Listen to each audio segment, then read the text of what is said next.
In the days immediately after the Battle of Geonosis, which sparked the Clone Wars, Darth Sidious and his apprentice, Count Dooku, wanted to put their 3 best warriors head-to-head in a challenge to see who should lead the Separatist Droid Army against the Republic's clone troopers. To do this, Count Dooku unleashed the wild General Grievous inside of a dark labyrinth, before sending the 2 other candidates, Asajj Ventress and Durge, in to search for him, and whoever came out alive would be granted the rank of Supreme Commander of the Droid Army. So I'm going to break down how General Grievous kidnapped Asajj Ventress and became the Separatist Army leader. Before we get into it, make sure you're subscribed with the bell button on for more awesome Star Wars lore content. Only a small percentage of you guys are subscribed at the moment, so make sure you hit that big red button down below so you don't miss out on any awesome Star Wars news and lore. So, the story begins in a dark, creepy labyrinth somewhere in the Outer Rim, where Count Dooku has sent his 2 best warriors, Ventress and Durge, to search the entire area after telling them that he has sent someone inside.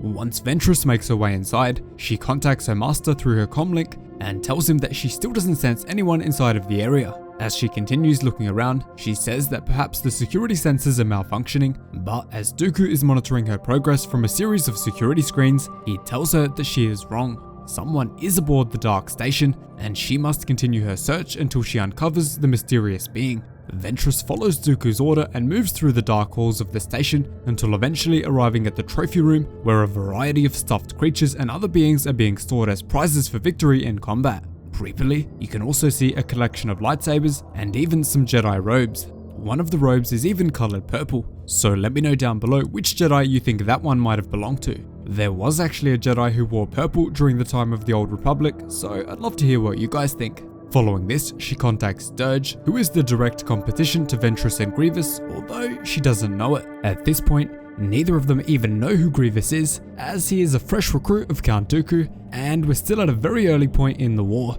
Technically, Grievous was actually at the Battle of Geonosis, but he was hidden deep in the dark catacombs below and slaughtered every single Jedi who saw him, so his presence wasn't discovered until later. If you want to hear about that dark story, make sure you check the pinned comment down below after you finish this video. Durge quickly tells her that he just moved into the gallery room and is moving in her direction, hoping to trap whoever is inside this creepy place in between the 2 of them. Durge then goes on to say that he still thinks this whole operation is a waste of time, but before he can even finish the sentence, a jolt of pain surges across his body as he is shocked by an electro staff, seemingly out of nowhere. It is of course Grievous himself, who has been unleashed by Dooku. Grievous simply calls Durge pathetic before grabbing the bounty hunter by his neck and snapping it. Going even further, Grievous grabs Durge and slams him into nearby artifacts, glass objects, strange devices, and even a vehicle, putting him in a world of hurt. As Ventress rushes onto the scene, she asks Durge who the figure that they are hunting is, but Durge just can't answer because he never got a good look at the mysterious figure. Ventress, however, doesn't let this stop her before she rips off her robe and leaps through the air, igniting her red lightsabers and jumping above the room. As she is inspecting the area to find the creepy being, a dark figure appears behind her before horrifically bashing her head, sending her plummeting down to the floor below. Luckily for her, Durge is able to catch Ventress mid-air and even compliments the mysterious creature's speed, but they have once again lost him. As the 2 recover from this attack, they agree that they need to stay close, and Durge asks, "Who do you think this is? A renegade Jedi?" Ventress then chillingly responds, "No, something even more dangerous." As soon as she says this, the crazed Grievous emerges from the shadows and faces the 2 head-on. Ventress ignites her lightsabers and Durge pulls out his Magna Bolas, but Grievous is prepared for absolutely any threat that comes his way. Grievous then brutally slashes Ventress to the ground with a single swing of his staff before Durge pulls out his blaster and begins firing on him, of course, failing horribly. Grievous then slams Ventress into a nearby glass case before Durge hurls his Magna Bolas at him, tightly wrapping it around Grievous's neck and sending a shock through his cyborg body. Grievous, however, is an absolute beast, simply shrugging off the electric shocks before grabbing the Bolas and removing it from himself. As he does this, Ventress ferociously jumps onto his back and slices her crimson blades right through his metallic plating, causing him to shriek out in pain. Immediately following this, Durge follows up the attack, this time by forcefully punching Grievous directly in his face, sending him absolutely flying through the room and into a statue of Count Dooku. Pretty hilarious to see Dooku's head being taken off the floor, just like it was taken off of his shoulders by Anakin. As Grievous is down and not in good shape, Ventress and Durge surge forward to finish the Kaleesh warrior off, but before they are able to do anything to him, he ignites 2 blue lightsabers and stabs Durge right through the chest. Grievous then harnesses his rage and fury, brutally chopping Durge's head off with a single swing of his blue blade. And if you know Durge, this isn't going to be too much of a problem for him.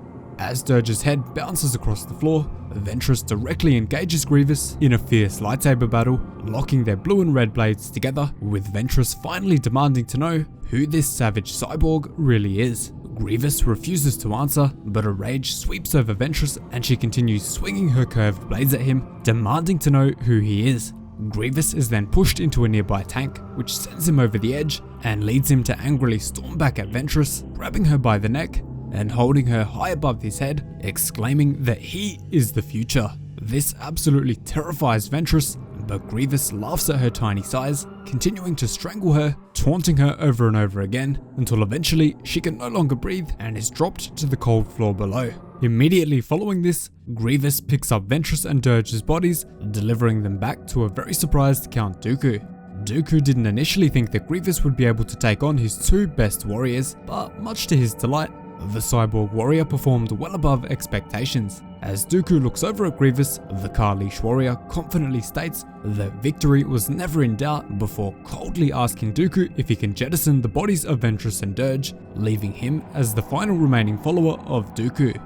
Dooku of course tells his fiendish cyborg not to jettison the bodies, since both have endured much worse over their short time serving Dooku, and they have definitely shown their loyalty to him. Because of this, Dooku orders Grievous to place the bodies into bacta tanks so that the 2 can recover in the near future and get back into action. Following this, General Grievous asks if he passed Dooku's test, to which Dooku replies that he did pass the test and is quite impressed with his skills. As a result of this triumph and his ability to defeat the 2 other competitors in the challenge, Dooku then gives command of the Droid Army to Grievous, officially giving him the title of General for the first time ever.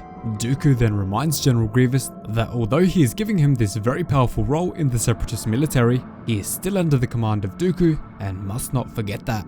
And to end the story, Dooku tells Grievous that together, they will bring the Republic to their knees and end the rampant corruption of the Senate. Obviously, Grievous loves hearing this, as his people were badly betrayed by the Jedi Order and the Republic during the Huck War back on Kali. So if you want to hear more about that, make sure you click on the card on screen now, as I have a great video on that.